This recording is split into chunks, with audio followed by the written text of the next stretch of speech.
гэж байна.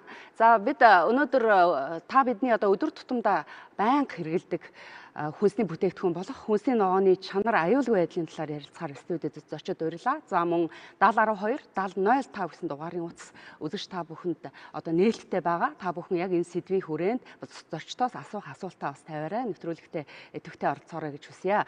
За ингээд зочдоо танилцуулъя.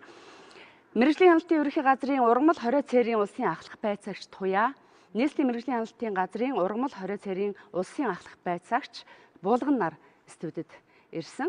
Тэгэхээр одоо яг мөн энэ оны 4 сард энэ ургамал болон ургамлын гаралтай бүтээгдэхүүний чанар аюулгүй байдлын талаар форум болсон байсан л да. Тэгээ энэ форум дээр би бас ингээ анзарч хахад нэг зүйлийг анхаарал татчихсан. Энэ одоо нөө ургамлын зөвшөөрөгдөх одоо бодис гэж байгаа шүү дээ, тэр бодис одоо зөвшөөрөх хугацаанаас бол бас илүү байсан гэсэн асуудал яригдчихсэн. Гэхдээ энэ үнэн үү?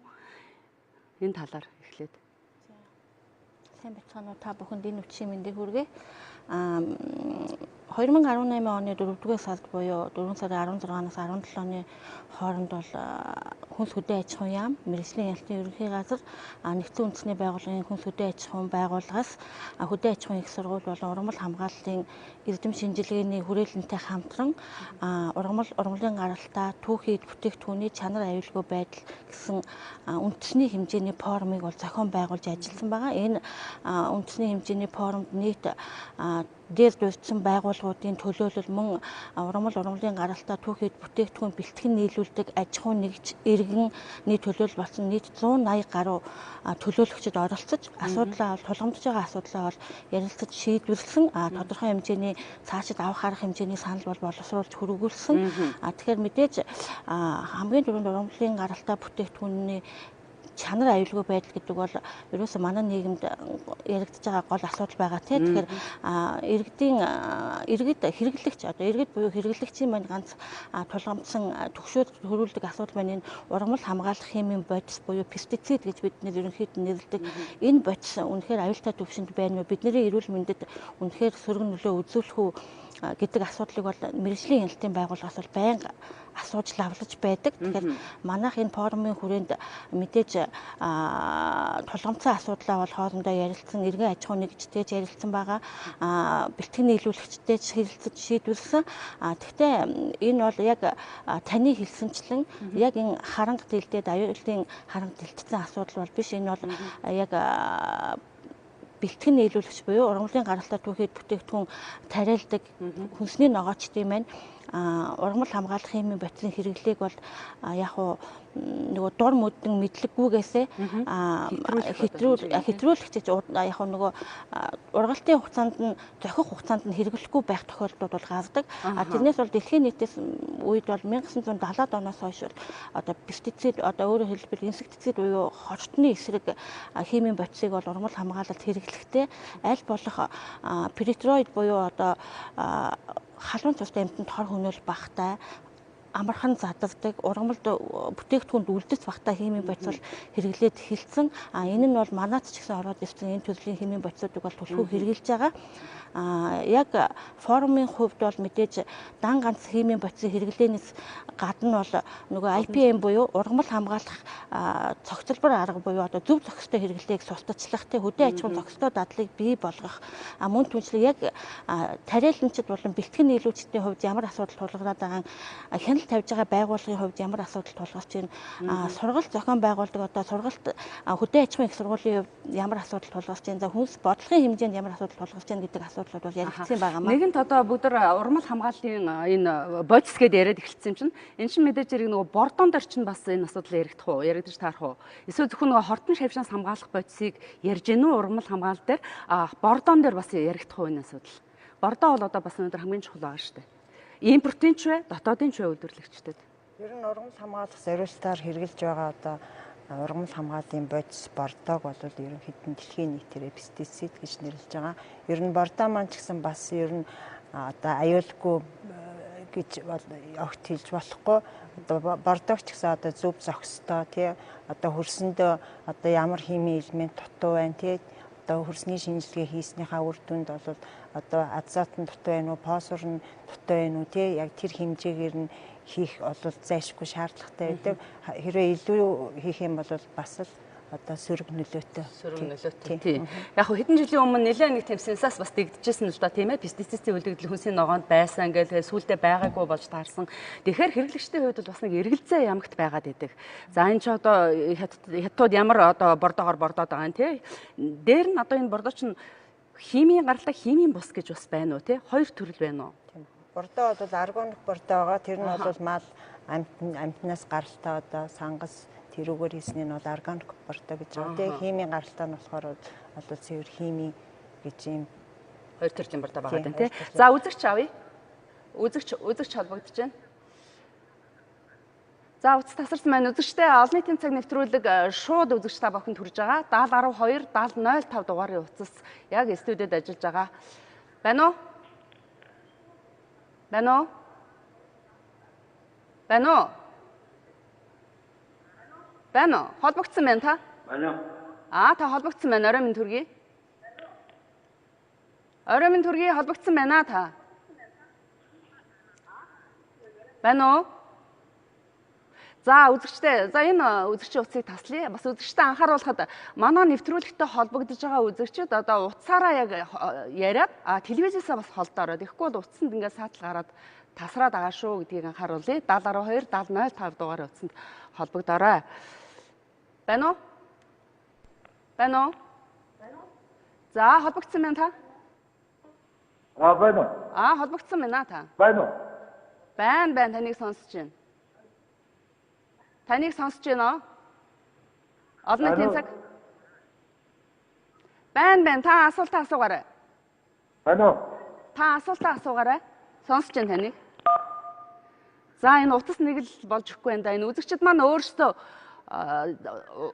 утсаар залгахтаа яг утсаараа яриад телевизээр чагнаад байна. Телевизээсээ бас холдоорой гэдгийг бас зөвлөе. За дээр нь одоо нэгэнтээ одоо хүнсний ногооны чанар аюулгүй байлгээд ярьж байгаа юм чи эхлээд аюулгүй байдлаас ярихын зэрэгцээ хангамжийн асуудлыг заавал ярих нь бас зүйтэй байх гэж бодож байна.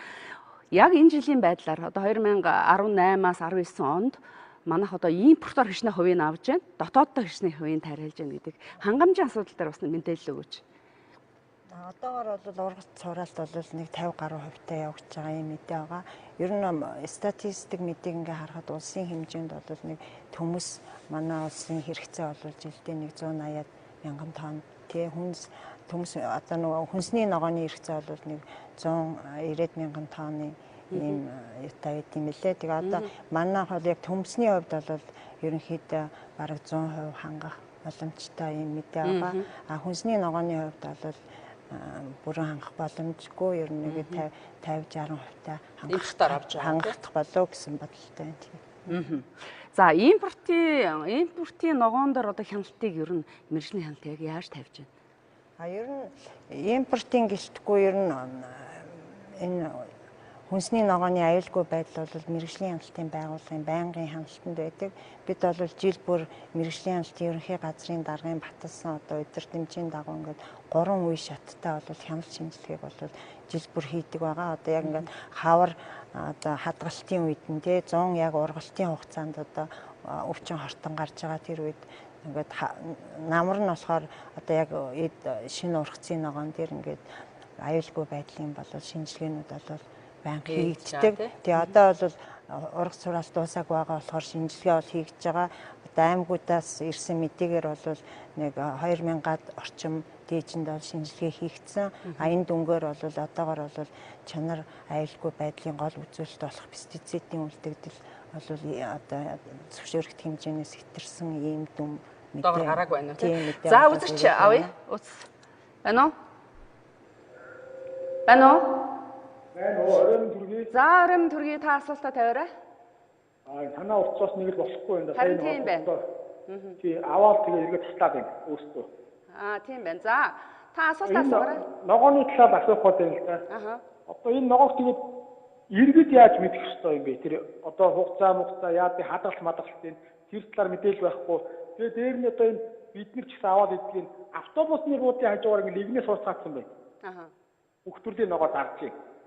Хүмүүс дуу манжин юу гэдэг тэгэл тэрийг одоо чаргадаг малдаг хүнч байхгүй хаяа цагтаа нар ихээ нөө хилж байгаа хилийн тураад аваад штеп юм байлээ. Тэгээд торгуулийн өнгөөсөө буцаагаа суугаад байгаа тэгэл хүмүүс чи одоо хүнсний ногоо муу юм уу биш юм уу? Би нэг сонсч байсан хүмүүс хүнсний ногоо биш гэл монголчууд нэг цөөхий идэв л идэх хүмүүс дуу манжин гэдэг цаашаа байхгүй. Тэгээд хятадын брокколи юуцай бууцай гэж ирэх энийг аваад идэхээр ингээд супермаркет авахаар ингээд ялгуур тэгээд дээр нь яг онгоод зарж болохгүй дээр нь үнийн цаасаа наацсан байдаг. Тэгээд тэр чигээр нь авдаг. Аваад тэгэхээр заримдаа дотор ингээд шаардсан маалцсан байдаг. Их хэцүү. Тэгээд бид нар тэгээд хадуу усанд угаагаад тэгээд хугацаа гэж мэдгүй шаал хийдэг. Аминдаа ногоо тэр сайн байдаг гэж тэгээд идэж байгаа байхгүй юу? За. Тэгээд би одоо гайхаад одоо аль ногоо нь ямар сайн байдгийг энэ хоног та бүхэн ингэж яадаг л да нөгөө ерөнхийдөө цаад нөгөө нэг хяналт шаргалтаар яадаг ургац мургац одоо яах вэ хөө яг хэрэглэгчдэрээ төвлөрч яриулах зүгээр үү тэр нөгөө одоо ямар нөгөө яаж чадвалтай гэхдээ би хүмүүс аваад хөргөчнийгаа доолтыг тавьдээ тэгэхээр тэр ингээд хит нод ингээд зөөлөрчих тэгэл хаях боддог олон хэлээр нах баар тийм 5 хэлээр боогоо тавьсан байдаг автобусын бодлоо хажиж байгаа цөөхнөө авч боддоггүй ийм байдаг 100 яа одоо ингээд үйл одонгоос үнэн өсөө явчихдаг бас. За баярлалаа. Энэ хүн бас нөгөө чанарын талаар чанар гэхээр зэрэг бас хоёр янзын ойлголт яригдах байх л да. Энэ дэр нэгдүгürt нь одоо харагдах байдлаасаа одоо нөгөө язарсан барьсан юу байдгийг тийм ээ. А нөгөө талаасаа нөгөө түрүү ярьсан пестицид одоо ийм үлдэгдэл байна уу гээд одоо хүний эрүүл мэндэд хортой бас бодис хэмжээ байна уугүй юу гэдэг ингээд хоёр талаас яригдах байх. За энэ хүний асуултанд ямар хариулт өгөх вэ? За. Сая хүн асууж байна л да. Тэгэхээр яг ер нь манай иргэдийн хэрэглээ бол ер нь бол төмс манжин луун байцаа сонгон те үндсэн 5 төслийн хүнсний ногоог хэрэглэдэг болсон. Одоо сүүлийн 10 жилээс хойш бол бас нэг нарийн ногоонуудыг бас импортоор оруулж ирээд бас өөрсдөө ч тариалдаг болчиход байна. Тэгээд хэрэглэх бас нийт төрөл нэмэгдэж байгаа. Тэгэхдээ бол нөгөө хэрэглэгчид маань өөрсдөө бас нөгөө саяын хүний иргэний хэлж байгаа үнэлтэд нөгөө хэрэглэх аргыг бас сайн мэдэхгүй те хадгалах нөхцлөө сайн мэдэхгүй тэрнээсээ болж амархан мууддаг. За тэгээ худалдаанаас худалдаж авахдаа хаанаас яаж худалдаж авах юм баталгаатай юу баталгаагүй эргэлзээ төрж дээ. Тэгэхээр ерөөсөө угаасаа яг хэрэглэгч яг л энэ талаасаа та өөрөө дэмжих ёстой бид нарыг дан ганц мэргэжлийн хяналтын байгууллагаас гадна иргэн өөрөө нөх хүнсний тухай хуулийн заасан байгаа шүү дээ. Хэрэглэгч бол ерөөсөө чанар аюулгүй байдлын шаардлага хангасан гарал үүсэл тодорхой бүтээгдэхүүнийг авч хүнсний аюулгүй байдлыг хангахад дэмжлэг үзүүлнэ гэд заасан байдаг байхгүй. Тэгэхээр энэ хүн маш зөв асуудлыг хөндөж байна л да. Тэгэхээр иргэн өөрөө ингэж хандаж чадж байгаа бол бас энэ голдрол чинь аяндаа цаашаа жигдрэж явчин те хин хоёр талаасаа гурван талаасаа хамтарч ажиллах хэрэг болчихж байгаа. Энэ чинь үйлдвэрлэгч нэг байна, хэрэглэгч байна, хяналт байна тийм ээ.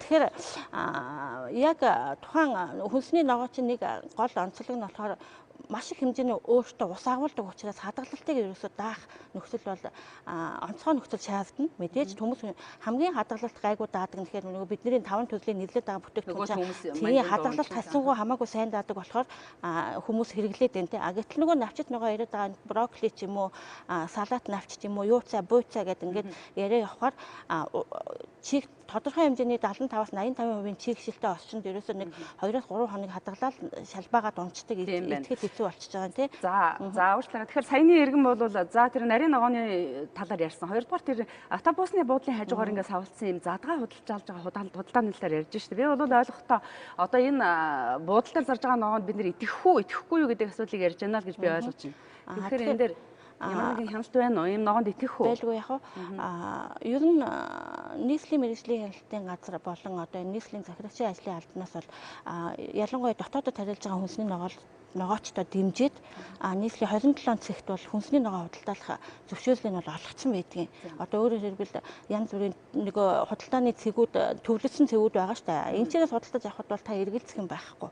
Энтх худалдаа хийж байгаа иргэд маань бүгд эрүүл мэндийн өссөн сэргийлэх үйлчлэгт хамрагдаад бүтээгдэхүүнийхээ чанар аюулгүй байдлыг хяналтанд оруулаад шинжилгээнд хамруулсан тийм бүтээгдэхүүнүүд худалдааж байгаа гэдэгт юуг ойлгох вэ? Жишээлбэл одоо энэ дүүхэгийн автобусны буудлын дээр ингээд игнээс суудсан бахан төмс юу? Тэр чин бол нөгөө ил задгаа зөвшөөрлгүй худалдаа. Тэр нөгөө нэг яваад очихоор иргэд маань амьдралын төвшөө одоо би надад ажил байхгүй төрөөс надад ажил олдохгүй байна. Би тэгэхээр амьдралаа авч явахын тулд би энийг хийхээс өөр арга байхгүй гэх мэтчлийн юм асуудлууд байдаг. Тэд нар маань ерөөсөө тэгэхээр хүмүүсийн зарж байгаа ногоо бол хяналт шалгалтаар ороогүй бас баталгаагүй гэж ойлгож болох уу нэг талдаа? Ерөнхийдөө бол яг хүнсний бүтээгдэхүүнээ худалдаалж байгаа иргэн бол өөрөө хүнсний бүтээгдэхүүний аюулгүй байдлыг хангах тухай хууль дээр бол чанар аюулгүй байдлаа өөрөө хариуцна гэж заасан байгаа. Тухайн иргэнээс иргэн үү аж ахуй нэгж үү? Аль нь. Худалдаа эрхэлжил байгаа бол тухайн төвшөндөө тухайн худалдааныхаа сүлжээнийхээ үе шатанд аюулгүй байдлаа хангах ёстой. Тэгэхээр энэ хүн иргэд худалдаж явахдаа нөгөө хүнээс маань уг нь бичиг баримтыг шаардах ёстой байхгүй юу? Таны одоо би танаас ингээд 5 кг төмс авъя те. Та шинжилгээнд хамруулсан уу? Бичгээ чи үзээтэй гэд атгалаад асуух хэрэгтэй. За тэгээд гал үүсэл чинь тодорхой юу гэдээ асуух хэрэгтэй. Тэгээд ер нь өөрөө хяналтанд тавих хэрэгтэй гэж ярьж байна. За үз. Үзэгч холбогдож байна. Байна уу? Байна уу? За холбогдсон байна та? Байна. За оройн төргийн асуултаа та. Байна уу та танилцдаг. Таамаг тавтай намарч байна. За сайхан. За асуултаа асуугаарай та. Үндэсний хөрсийн одоо цэвэр ариун байдлын тулд ямар хэмжээ авах хэрэгтэй гэдэг юм бэ? Гадаадаас одоо нийгмийн бортаваад тийм үү? Хотоодсон малын гадтай бортоор хөрсөн хамгаалаад байх уу? Энэ талаар ямар бодлоготой юм бэ? За баярлалаа танд. Дөнгөж сая ярьсан бордоны талаар ярьж байна те. Би энэ иргэний асуултан дээр бас дахиад лавлаад нэг зүйлийг асуучих. Сая органик болон органик бус гэж ярьсан те. Аль нь арай илүү давмгаа байдгийг манад. Одоо жишээлбэл манад тариалж байгаа хүнсний ногоон дээр. Ер нь бол манайх сүүлийн жилүүд бол нийлмэл бордоо, тий гуматын бордоо эднийг бол нэлээд ихээр хэрэгжилж байгаа. Тэгээд бууц одоо тий малын гаралтай тийм бордоонуудыг бол нэлээд их хэрэгжилж байгаа. Гэхдээ энэ бордог хүртэл одоо энэ малын гаралтай бордог бол зүгээр шууд хэрэглэхэд бол бас энэ хүнсэндээ бол аюултай эрсдэл үүсгэх юм магадaltaй заавал одоо ялзруулж тий боловсруулж тий зөв задрал явагдсныхан дараа бол зайшгүй юм хэрэглэх шаардлагатай байдаг. За утас авъя. Байна уу? Байна уу? За үзэгчтэй холбогдъё. Алло. Холбогдсон байна та? Байна. Сайн байна уу? Юм асуух гэсэн. Энэ хятадаас орж ирж байгаа энэ ногоонууд талаар ер нь ямар арга хэмжээ манай шандал бол Монгол ногоо гэж дан хятад ногоо зардаг. Энэ талаар асуух гэсэн. За баярлалаа танд. За импортын ногоор орж ирсэн. Бидэнд бол их гомдлууд ирдэг. Энэ одоо Монгол ногоо биш байна. Тий одоо хятадын ногоог одоо ингэж хаяг шишгэнд буруу хийгээд ингэж хөдөлталж ийн гэсэн гомдлууд ирдэг. Монгол улсын ерөнхий байцаагчийн одоо сайн албан даалгавар гарсан байгаа. Одоо ургамлын гаралтай бүх бүтээгдэхүүн бол гарал үүслийн гэрчлэгээ олгох энэ жормыг одоо хэрэгжүүлэх одоо тал дээр бол тодорхой юм ажил улсын хэмжээнд зохион байгуулад явагдаж байгаа. Энэ дээр бол одоо нийтийн хэрэгцээнд нийлүүлж байгаа бүтээгдэхүүн болгон маань бол гарал үүслийн гэрчлэгээтэй байх ёстой зайлшгүй тий.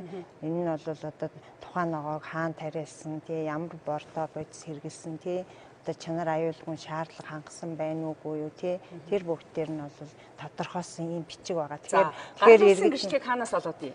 Одоо жишээлбэл импортын ногоон дээр ярьж шүү дээ хэдүүлээ. Тий одоо импортын ногоон дээр бол яг энэ бол дотооддоо бол олгогдож байгаа гарал үүслийн гэрчлэгээ байгаа. Импортын ногоо бол яг хил дээр шалгагдаад тэгээд одоо хурж ирээд гүний хяналтанд ороод тэгээд хяналт шинжилгээнд хамрагдаад тэгээ хэлийн мэрэгчлийн хяналтын албанаас гарал үүслийн гэрчлэгээ олгогдно гэсэн үг үү? Ер нь мэрэгчлийн хяналтын албанаас цаанаас одоо жишээлбэл хятадаас орж ирж байгаа ногоо бол гарал үүслийн гэрчлэгийн дагалдаад орж ирнэ гэсэн үг тийм. Тийм. За дагалдаад орж ирнэ. За тэрэн дээр манайх давхар хяналт тавьд юм уу? Одоо импортоор орж ирж байгаа. Одоо бид хамгийн өргөн эргэлдэгдэг нарийн ногоонууд биш үү? Одоо түрүүний иргэний ярьдаг тэр бууцаа одоо буржгар байцаа гэл ингээл ярьдаг шүү дээ. Эднэр гэх мэтчлэн ногоонууд дээр манайх давхар ямар хяналт тавьдаг вэ? Ер нь бол хууль дүрмийнхаа дагуу бол тэр нийлүүлж байгаа бүтээгдэхүүнийхээ чанар аюулгүй байдлыг бол тэр тухайн одоо нийлүүлэгч маань бүрэн хариуцах юм үүрэгтэй. Тэгээд байнгын одоо чанар аюулгүй байдлын шинжилгээнд бол зайлшгүй хамруулсан байх шаардлагатай. Тэгээд хэрэглэгчд маань бол тэр шинжилгээний бичгийг шаардаж үзэх хэрэгтэй. Ер нь бол зөвхөн 20 цэрийн шинжилгээний бичгээс гадна бол заавал энэ пестицидийн үлдэгдлийн тийм нитратын үлдэгдэл, пестицидийн үлдэгдэл байна уугүй юу гэдэг дээр бол баталгаажсан тийм лабораторийн шинжилгээний дүнг бол нэхэж үзэж явах шаардлагатай. Ер нь хүнсний ногооны чанар аюулгүй байдал гэдээ ярихаар ер нь хамгийн аюултай нь бол одоо тэр пестицидийн үлдэгдэл байж таарах гэдэг юм тийм ээ. Эрүүл мэндэд одоо хүний эрүүл мэндэд хамгийн аюултай байж болохоор нь тийм үү. Тэгэхээр мэдээж манай хэрэглэгчид одоо жишээлх юм бол би ч гэсэн дэлгүүрээс төмөс судалдаж авахдаа гарал үүслийн гэрчлэгээнд байна уу?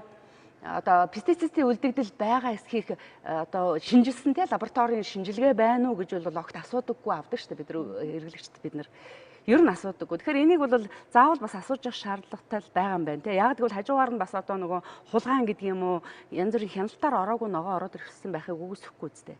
Хэрэглэгчд маань одоо элдв нэг эрсдлээс өөрсдийгөө хамгаалахын тулд бол зайшгүй үзэж явах нь бол бас өөрсдийгөө одоо эрсдлээс хамгаалж байна л гэсэн.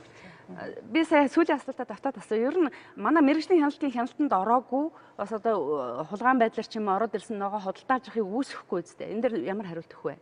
Одоо би ямар ч бичгийн одоо үзэхгүйгээр авъя л да авлаа гэж бодоход. Ер нь тийм боломж бий юу? Тийм нөхцөл байдал үүсчихсэн үү? Огт олохгүйгээр бол байхгүй.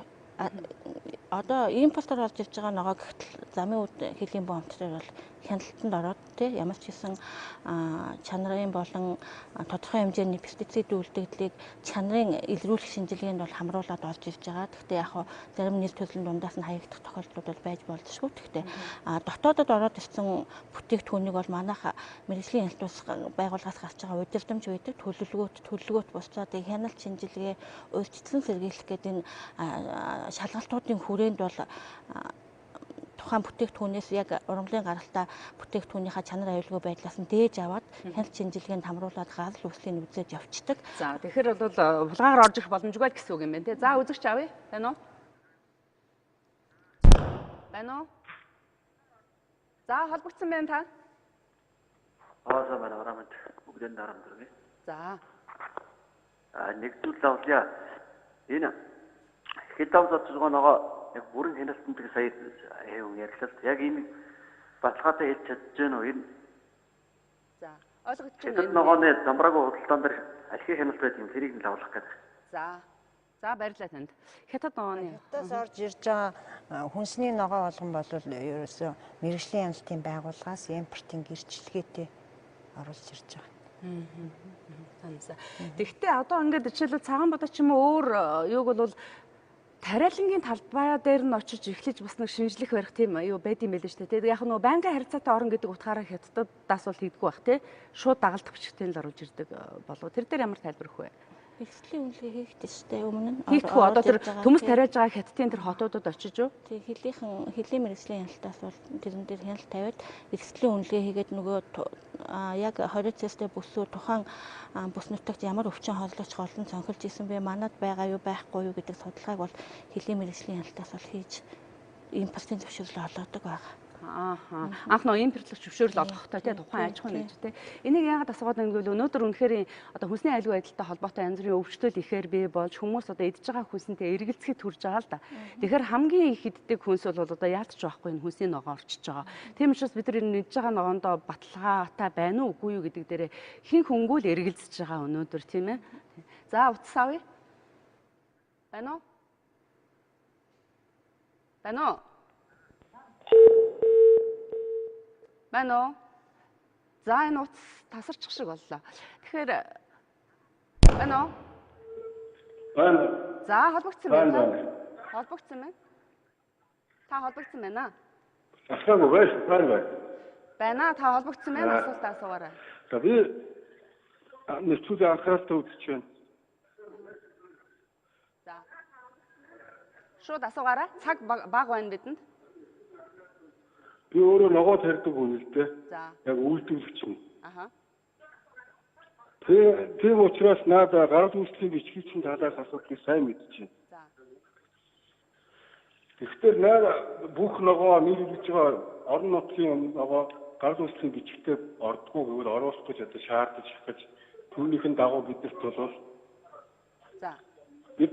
шаардлага тавиад тэр бичгтээр оруулж байгаа. Тэгэхээр бидний яг оруулж байгаа ногоо хинж шинжиж үздэггүй зөвхөн л одоо энэ ногоог би авч явж байгаа нь үнэн энэ хүний одоо тариасан ногоо өмнө гэсэн бичгэл хийж өгдөг.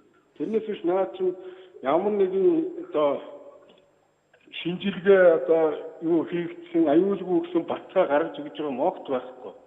Хариуцсан сумын байцаагч нь зүгээр бичиг хийж өгдөг. За таны ногоо мөн та өнөхөр нөгөө талбайд байсан авсан юм гэж асуудагчгүй. За уучлаарай өөрөөр хэлэх юм бол оруулж байгаа ногооныхоо бичгээр аваад явдаг шүү. Ийм баталгаагүй хийж байгаа шүү байна. За баярлалаа нэг томтогцсон. Энэ иргэн бол хэлж байгаа л да үндсэндээ орноо цаасан дээр л асуудал шийдэгддэг гэсэн зүйл ярьж байгаа шүү. Энэ дээр ямар тайлбар өгөх вэ? Ер нь энэ бол журмаар бол бүгдийг заасан байгаа. Одоо гал үүслийн гэрчлэгээ авахд ямар шаардлагууд тавигдах уу тий? Тэр одоо тухайн ногоон дээр одоо ямар пестицид хэрэглэсэн, ямар өвчин хортон гарсан, тий одоо лабораторийн шинжилгээ хийлгэсэн үгүй юу гэдгийг нь бол тэр бүх юмны үзчихээж одоо сум дүүргийн засаг даргын тамгын газраас одоо газар тариалан хариуцсан мэрэгчлэлтэн энэ гал үүслийн гэрчлэгийг олгох ёстой. Энэ журмаараа бол гэхдээ энэ журмын олголтын энэ донд бол зарим нэгэн ийм зөрчилтэй дутагдaltaй юмнууд бол байгааг бол бас үгүйсэхгүй. Бид бол энийг бол алхамаар бол сайжруулна. Одоо зүгээр нэг гал үүслийн гэрчлэгээ гэж нэг бичиг өгөөд байх энэ байдлыг бол ер нь бол цаашдаа бол шийдвэрлэгдэнэ. Харин тийм саяны иргэн бол яг л нэг тиймэрхүү агуулгатай ярьчих шиг боллоо. Ер нь бол хэн ч шинжилдэггүй зөвөр одоо бичгэл хийж өгдөг гэдэг. Цаасан дээр л ерөөсөө энэ аюулгүй байдлын асуудал яригддаг юм шиг л ийм ойлголт төрүүллээ шүү дээ бидэнд. За утас авъя. Утас авъя. Байна уу? Байна. За холбогдсон байна. Орой минь та тавчхан асуугаарай. Бидэнд цаг бага байна. Гэхдээ асуугаасаа илүү зүгээр санал тавьмаар. За.